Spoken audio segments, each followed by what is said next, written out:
What's the easiest way to lower blood pressure quickly without medication?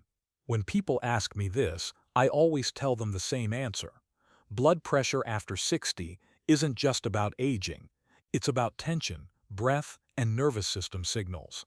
And if you don't learn how to shift those signals, no drug or diet will bring lasting calm, no matter how advanced. So in this episode, Japan's oldest doctor will guide you through 6 fast-acting techniques that can help lower your blood pressure in under 5 minutes, naturally, safely, and without leaving your chair. Today you'll hear how to use these 6 methods to instantly reduce your numbers. Each method is backed by American and Japanese science, used in both longevity clinics and emergency rooms.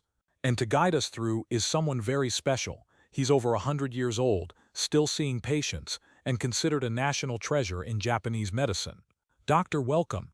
I know people have been asking for this episode. Yes, John.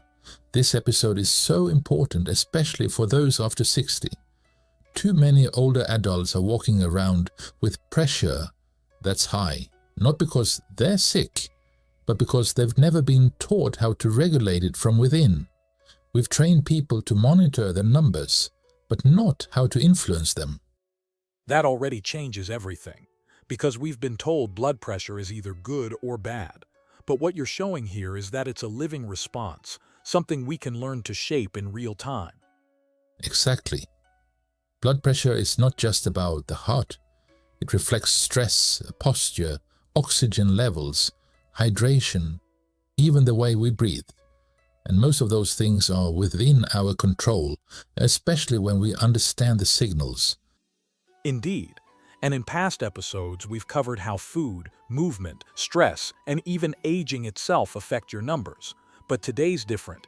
This time, we're focusing on what you can do right now. And for those who actually try all 6 techniques this week, not just listen, but try them, you may not just see the numbers change. You might feel it in your clarity, your breathing, even the way your body holds itself. That's my favorite part, because most people believe that lowering blood pressure takes months. But that's not always true. Sometimes it takes 1 minute and a little awareness. It always comes back to awareness. And in the next few minutes, we're starting with the one area almost nobody talks about, the side of the neck, where a small pulse point can trigger one of the fastest blood pressure responses in the human body. I tried this myself, and honestly, I didn't expect much. But the first time I felt that sudden wave of calm, I knew it wasn't in my head. It was real, it was physical, and it happened fast. These techniques are so valuable, John. I hope everyone will finish this episode because it will get better and better throughout this episode. I am an excited doctor, so before we begin, I want to ask everyone to leave us with a comment and a like, since we are trying to reach more people like yourself. And with that, you can now become a member of the channel. When you are a member, you will get priority on your comments, receive discounts for our store, and have earlier access to new videos. Now, doctor, let's get into it. What's the first technique we should know, and how does it work so quickly? The first technique is something very few people are ever taught, yet it's built into the body like a hidden safety switch. It's called the carotid sinus reflex, and it lives just beneath the skin, on the side of the neck, where the pulse is strongest. When gently activated, it tells the brain that pressure is too high, and the brain responds by lowering the heart rate and relaxing the blood vessels. This happens in seconds, but it must be done correctly or not at all. That's fascinating. I've heard of carotid massage in emergency settings, but never as a daily practice. So you're saying it's not just reactive, it can be used proactively. And is this something you recommend to your older patients? Yes, but with care. I never advise anyone to push or rub too hard. It's a sensitive area. What I recommend is placing 2 fingers just beside the Adam's apple, feeling the pulse gently, and then applying a light circular pressure outward. Hold for 5 to 10 seconds and then release. This activates baroreceptors in the carotid sinus, tiny sensors that measure pressure inside the arteries, and when they sense too much pressure, they send an instant message to the brainstem: slow down. It's like giving your nervous system a nudge, but in the right direction. Exactly. It's not forceful. It's a suggestion, and the body listens. And what about people who have high blood pressure often or get nervous at the doctor's office? That's a great question. Many people experience what we call white coat syndrome, where blood pressure spikes just from being in a medical environment. This technique can help settle that reaction. So for those listening, this isn't a cure, but it's a calming cue. And sometimes that's exactly what we need. Now, doctor, what's the second technique you find most effective? The second technique is called the Valsalva maneuver. It may sound complicated, but it's actually something your body already knows, like when you blow your nose or bear down during a sneeze. What we're doing is creating gentle internal pressure that temporarily changes how blood flows through the chest and heart. And in doing so, we can trigger a short-term drop in heart rate and blood pressure. So this is more about using breath and pressure, not touch. Correct. You take a deep breath in, pinch your nose shut, and then try to breathe out against that closed airway. It should feel like you're pushing, but without letting the air escape. Just hold it for about 5 seconds and then release. It's amazing how something so simple, so instinctive, can create such a strong shift. And it reminds me how often we overlook breath as a tool. We talk about it in terms of mindfulness, but not enough in terms of cardiovascular support. That's true.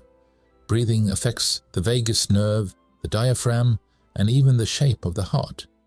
When we create pressure in the chest, the body initially responds with a rise in pressure. But when that pressure is released, the nervous system compensates by slowing things down. That's why you often feel calmer afterward. It's also why this maneuver is used by paramedics when someone's heart is racing. But it must be done carefully, not too long and not too forcefully. Anyone with cardiac issues should always speak to a doctor first. But for most people, it's a safe and fast way to activate the body's natural brake system. And I imagine timing is important. This isn't something to do while driving or walking. Never. It's best done seated in a calm setting. That seems to be a theme with all of these so far. Gentle techniques, short duration, but big impact. We're not overriding the body, we're speaking its language. And what you're showing is that these responses are already built in, they just need a little guidance. So what's next? What's the third way we can instantly shift the nervous system toward balance? The third technique is a style of breathwork known as box breathing. It was developed to help soldiers stay calm under pressure, but it works beautifully for seniors too. You breathe in for 4 seconds, hold for 4, breathe out for 4, and hold again for 4, like tracing the sides of a box. This rhythm balances oxygen and carbon dioxide, which can rapidly lower both stress and systolic blood pressure. And the symmetry of it, that rhythm, does something to the brain too, doesn't it? Yes, it activates the parasympathetic nervous system, which is responsible for rest, digestion, and recovery. When that part of the nervous system is dominant, the heart slows, vessels widen, and pressure drops. What I find remarkable is how universal this is. Whether you're in a hospital bed or your kitchen chair, this type of breathing gives you a sense of control, and that alone can lower stress. Exactly. And there's a modification I often teach. Extend the exhale. So instead of 4 in, 4 out, you inhale for 4, hold for 4, but then exhale for 8 or even 12. The longer exhale stimulates baroreceptors and slows the heart more deeply. This is especially helpful for people with anxiety or panic because it mimics the body's natural relaxation signals. In fact, in one Japanese study, elderly participants who practiced extended exhale breathing twice a day saw measurable improvements in blood pressure within a week. And for anyone with the white coat syndrome, where blood pressure spikes during doctor visits, this can be a game changer. That's something so many people can relate to, feeling calm at home but spiking the moment they see a blood pressure cuff. Exactly. This gives them something to do in the waiting room. You know, it's easy to underestimate breathing because it's so automatic. But when we become intentional with it, just for a minute or two, we start to realize how directly it affects our heart, our thoughts, even our posture. What you're describing isn't just a trick. It's a way to reconnect with the body's original rhythms. So let's keep going. What's the next area we can focus on to calm the system? The next technique focuses on the ears, specifically a gentle massage along the inner rim and canal. This area connects to the auricular branch of the vagus nerve, which sends signals directly to the brainstem. By using slow circular pressure here, we can activate the parasympathetic system almost immediately. It's one of the few ways to externally access this internal network. So it's like a shortcut through the skin into the nervous system. Exactly. In Japanese medicine, we've used air acupressure for centuries, often to calm the heart and steady breathing, and now Western studies are confirming its impact on vagal tone and blood pressure regulation. I've seen research calling this the neuroanatomical shortcut because it bypasses the thinking mind. It's one of those rare techniques that doesn't require effort, just attention. Yes, and it's easy to do anywhere. You simply rub the upper inner ear, near where the cartilage folds into itself. About 90 seconds in gentle circles. Many people feel a slight warmth or tingling when it's working. That's the signal you're hitting the right point. I imagine this would be especially useful for people who get overwhelmed, who need something they can do quickly and quietly. It is. And because it involves touch, it also soothes the skin's sensory nerves, which further relaxes the whole system. It's fascinating how pressure and breath seem to work hand in hand here. One affects circulation, the other resets the electrical rhythm of the body. Exactly. And when both are engaged together, say breath work while massaging the ear, the effects are often stronger. You know, techniques like this are simple, but they ask us to slow down, and in that slowing we learn something, not just about our blood pressure, but about how we're holding ourselves moment to moment. These aren't hacks, they're reminders that the body already knows how to heal, if we make the space for it. That brings us to the next part. What's another fast, internal way we can shift blood pressure without moving a muscle? This next technique is a mental one, but its effects on the body are profound. It's called a guided body scan, and it's used to move awareness through the body, from the feet to the head. As you bring attention to each area, tension begins to release, often without even trying. And that physical release leads to softer blood vessels, lower heart rate, and a drop in blood pressure. So it's awareness first, then physiology follows. Yes. Most people carry tension they don't even notice, in the jaw, the belly, the hands. And when you shine attention there, it's like flipping a switch. The body recognizes it's safe to relax. What strikes me is that this isn't about changing anything, just noticing. There's no breath control, no muscle movement, just observation. Exactly.